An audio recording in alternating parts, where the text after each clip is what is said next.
else until you get to the top of this pyramid of initiation. Most people never make it past the third step. All above that are carefully chosen and nurtured and taught. And Americans for all these years have been looking around for the enemy. They've never been able to find an enemy. So those who control them were able to control them even better by giving them an enemy. That's what Stalin and Churchill and Roosevelt determined at Yalta.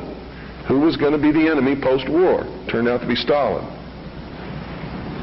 And there was going to be this phony Cold War so that the population would never discover the real enemy. And I'm talking about the population of the Soviet Union as well as the rest of the world. You see, the enemy has always been here. It's your uncle, your aunt, your father, your mother, your brother, your sister, your nephew, your nieces, who belong to the fraternal orders collectively known as the mysteries. The very highest degrees of which, combined together, make up a secret order known as the Illuminati.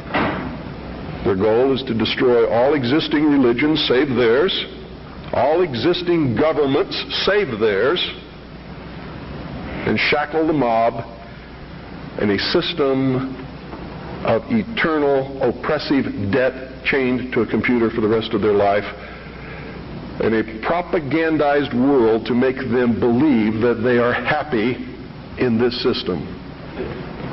Now, do you think they're succeeding? Haven't I described to you just now exactly what is going on in the world today? Yes, they're succeeding. They're succeeding because the American people don't understand their enemy. They don't even know what's happening.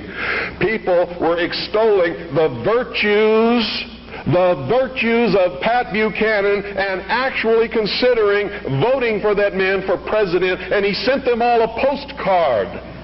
And on the front of that postcard, he identified himself as a high priest of the mysteries.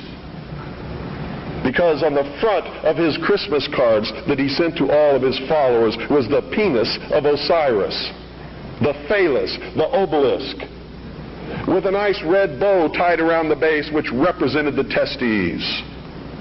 You know what he was saying to you? Are there any children in here? He was saying, he was laughing at you. And so was every other member of the Illuminati. He's a highly degreed member of the sovereign and military order of the Knights of Malta, which was taken over in the Peasants' Revolt in England by the Knights Templars, who had sworn revenge upon the old Hospitallers of St. John's, which later became the Knights of Malta because of their role in the suppression of the Templars. How many of you watch Trinity Network? How many of you watch Pat Robertson? You ever seen the cross in the crown? Do you know what that means? It's the symbol of the Templars. The Knights Templar. It is the symbol of the unification of the church and the government over the people. Is that what you want? Every time any church gets control of government, the people suffer. It has always happened. That's why our founding fathers established a country where that was not supposed to happen, where everybody was free to worship at the altar of their choice. And if you think they were all of one mind, you better think again. How many religions of the Protestant group do you think existed in this country when our founding fathers put together the Constitution? Over 1,500 different groups, all claiming they were right, teaching a different dogma, quoting Scripture to justify what they said, and everybody else was going to hell. So don't give me this Christian nation bullshit, because that's what it is. This nation reflected Christian values because the people who made up the government in the early days were Christian, but none of them agreed with each other, and they still don't today.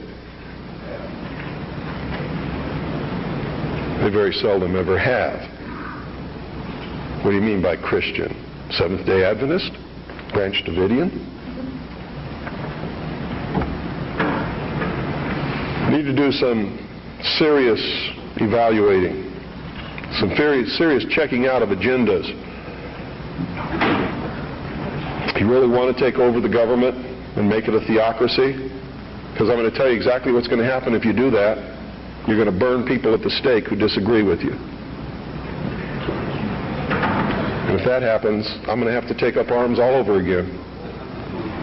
And so will many of you, because you're going to be persecuted.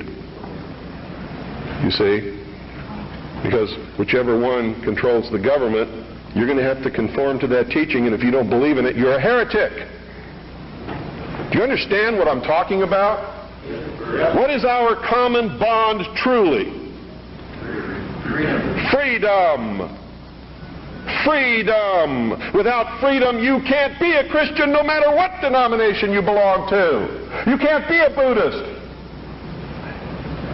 You can't own a donut shop. You can't drive from here to Oregon. You can't be an American, because that's what it's all about, and that's the only thing that it's all about. Nothing else. Nothing else. It's about freedom. Freedom. Only freedom.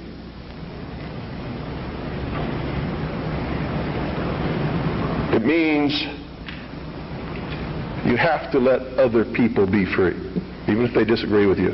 I had a tremendous admiration for the courage of those two communists who had the guts to walk up with their little communist sign and their communist flag. Two of them, young people, all alone in that sea of America, militia, uniformed patriots.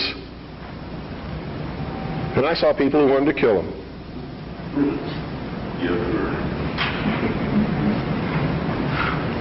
You know, I don't like their philosophy. They're misled, misguided. Communism is a terrible thing. But they had guts, and I had a great respect for them, and I believe in freedom, which means there is no way in the world that we could have had that meeting on your State House grounds this morning unless they had the right to do what they did. Then you had better understand that. Because if you stop them from having their freedom to make their political statement, you have stopped yourself. You have stopped everyone. And that must never happen in this country. It must never happen in this country. Because if it does, there'll never be another congregation like this, and you'll never hear me speak again, because I'll be dead. And so will most of you. This country's about freedom. Because only with freedom can you have all of the other things that everybody professes that they want. It's the only way it can be done. I hear all kinds of misconceptions and misstatements. I have the freedom of the press. No, you don't. No, you don't. The man who owns the press has the freedom of the press. And he can say in his press whatever he wants, but you can't. That's why I get angry with Americans when they say, the Jews control the press. Who sold it to them? How'd they get it?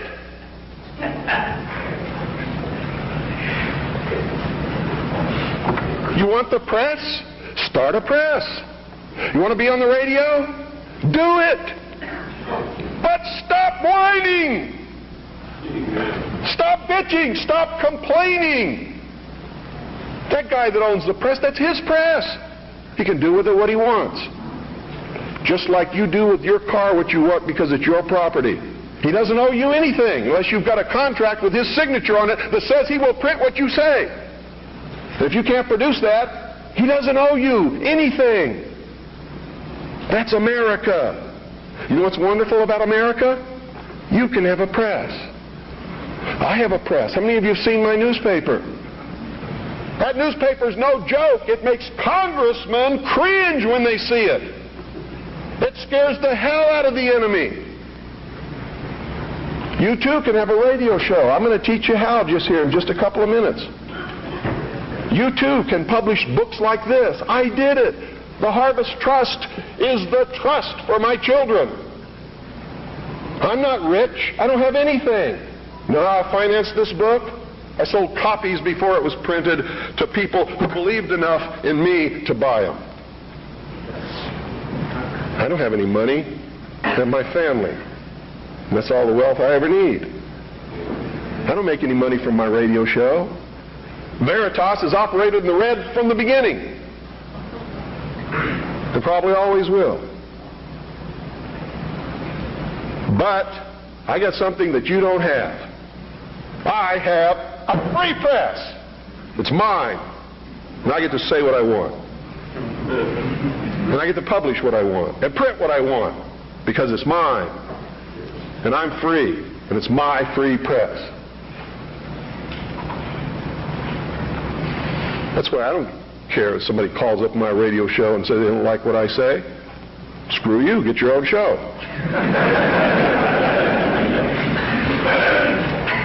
I don't care that they complain because I won't let them talk on my radio show. Screw you. Get your own radio show. This is mine. Belongs to me. I don't have any contract with you. I don't owe you anything. I was speaking in California one time. A lady stood up in the middle of